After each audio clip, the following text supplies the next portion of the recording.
Hey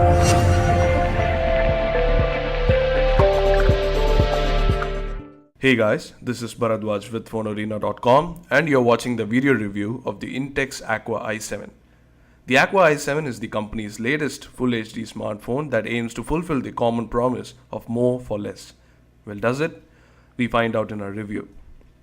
The design of the Aqua i7 is sufficiently conservative but well made. The smooth matte finish plastic on the back is a nice fit in the hands and the device is thin enough to easily slide into pockets. The front is fully covered in glass with the 5-inch Full HD display underneath. Above the display you have the 5-megapixel front-facing camera, the grilled earpiece and a couple of sensors for ambient light and proximity sensing. Below the display we have the capacitive shortcut keys that are backlit and vibrate when pressed. There is no sign of a notification LED though, which we missed. There is a chrome colored plastic running through the sides of the phone and the right side houses the power lock switch. The left side houses the volume rocker and both are metallic and have a premium look to them. Over at the bottom you have the lone microphone for voice calls and the top houses the micro USB port and the 3.5mm audio jack.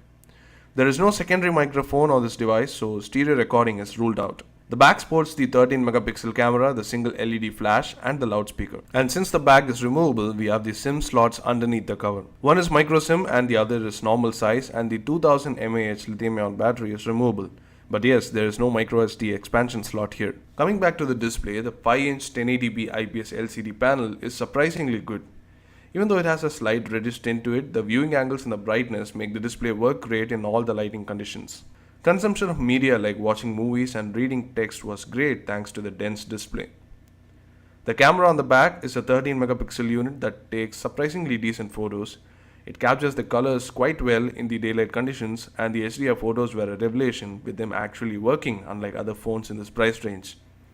The low light and the video performance though were underwhelming due to loads of noise and aggressive processing, and the focus performance too of the phone in conjunction with the UI was not up to the mark. The phone also can record 1080p videos, but its outputs are of average quality. You can check out our camera review for a complete lowdown on the UI and the performance, so that you can get a full idea of what the camera is like. Overall, we think the performance of the camera is quite decent for the price. Now talking of performance, the Aqua i7 is powered by the MediaTek MT6589T turbo chipset, which brought full support for the Full HD resolution displays and is powered by the PowerVR SGX 544 GPU. The chip has a 1.5 GHz quad-core processor with 2 GB of RAM, which aims to keep it smooth but rarely does. The resolution is a huge burden for the GPU and is evident from our benchmark tests that the CPU is improved but the GPU takes a beating, again due to the resolution. Gaming too is laggier than usual with extreme stress on the underpowered GPU, but we guess it might be enough for just casual games. The phone comes with 32 GB of built-in storage, out of which 3 GB is allocated for application space and 24.83 GB is allocated for the user. The amount of free space lets you not worry about the lack of a micro SD card slot here, as it should be good enough for most. The Aqua i7, much like most mid-range phones in the market, is a dual SIM phone with one capable of 3G and the other 2G. There are options to set defaults for each SIM with custom apps for the dialer and the SMS to take advantage of this feature. Coming to software, the Intex Aqua i7 runs on Android 4.2.1 with a completely custom skin on top. While other manufacturers have stuck to an almost stock skin on their phones, Intex is going down the other route, which is kind of worrying. Even though very few might like the custom skin and its features, the performance is a sticking point for us. The default launcher and the various themes are too bloated to derail the user experience. These are unnecessary effects and modifications that slow down the UI and make it very hard to use.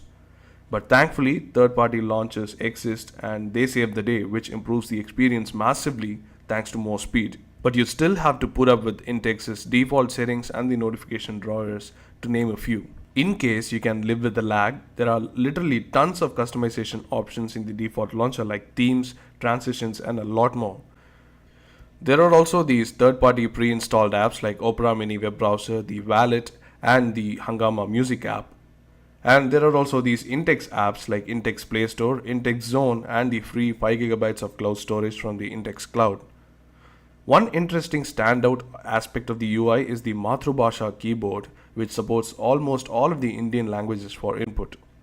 While it is not as responsive as the default ASB keyboard, which you can switch to if you want, it is still great that there is a built-in option.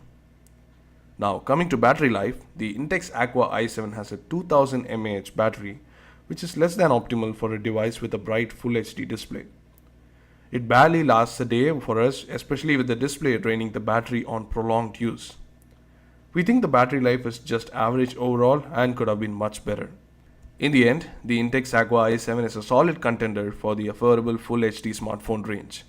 It might be laggy, but it doesn't lag behind its competitors, as all these phones face the same issue. So if you're looking for a phone with a good display, a decent camera, good build quality and plenty of internal storage, and can compromise on the default software, average performance and battery life, go for it. So that's about it for the video review. Do read our full review on the blog and let us know what you think in the comment section below. We hope you enjoyed this video. If you did, do hit the like button and do subscribe to our channel for more videos like these, and don't forget to share this video with your friends. Thanks for watching.